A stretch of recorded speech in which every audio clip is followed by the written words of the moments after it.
एक दफा का जिक्र है कि जंगल में तूफानी बारिश हो रही थी। बिक्री की नज़र एक शेर के बच्चे पर पड़ी जो बहुत बीमार था और सर्दी से कांप रहा था। शेर के बच्चे ने काफी दिनों से कुछ खाया नहीं था। बिक्री को शेर के बच्चे पर बहुत तरस आया। बिक्री ने प्यार से इसके सर पे हाथ फेरा।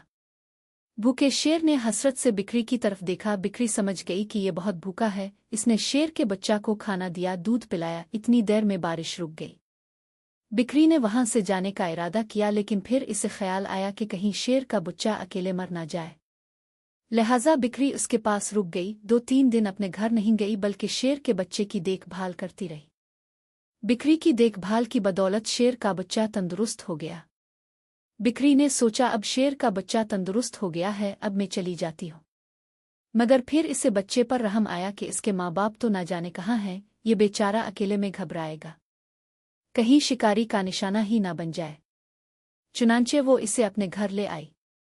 यहाँ शेर का बच्चा बिक्री के बच्चों के साथ ही रहने लगा। कुछ अरसा गुजरने के बाद शेर का बच्चा जवान हो गया।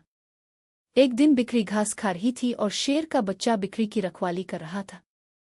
ऊपर से एक कौवा गुजरा। इसने देखा कि बिक्री घास खा रही है और शेर उसके पास बैठा है, जबकि शेर तो बिक्री को खा जाता है। मगर ऐसा कुछ नहीं हुआ। कौवा ये माजरा पूछने बिक्री के पास आया तो शेर कौवे की तरफ लपका और इसे आड़ा दिया। एक दिन को अमुका पाकर बिक्री के पास गया और पूछा कि क्या माजरा है। बिक्री ने इसे सब कुछ बताया और कौवे को नसीहत की कि अगर हो सके तो तुम भी किसी के साथ नेकी करना। कौवा अपने अंदर नेकी का जज्बे लेकर चला गया। एक दिन कौवे ने देखा एक चूहा ठंडे पानी के तालाब में गिरा हुआ था। चूहा बाहर निकलने की कोशिश कर रहा था, मगर डूब रहा था। कौवे को बिक्री की नसीहत याद आई। वो उड़ा और उसने अपने पंजों से चूहे को पकड़ा और पानी से बाहर निकालकर जमीन पर छोड़ दिया। चूहा ठंडे पानी में रहने की वजह से कांप रहा था। कौवे ने इस अपने प्रों में ले लिया।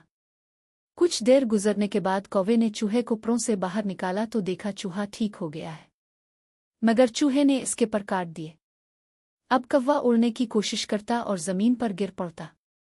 कौवा अपने आप को कोसने लगा कि इसने चूहे की मदद ही क्यों की।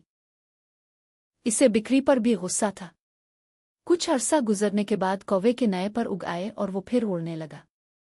वो सीधा बिक्री के पास गया और बिक्री को अपने साथ हुआ सारा वाकया सुनाया। बिक्री ने कहा, ऊने की करो जरूर, मगर फितरत देखकर।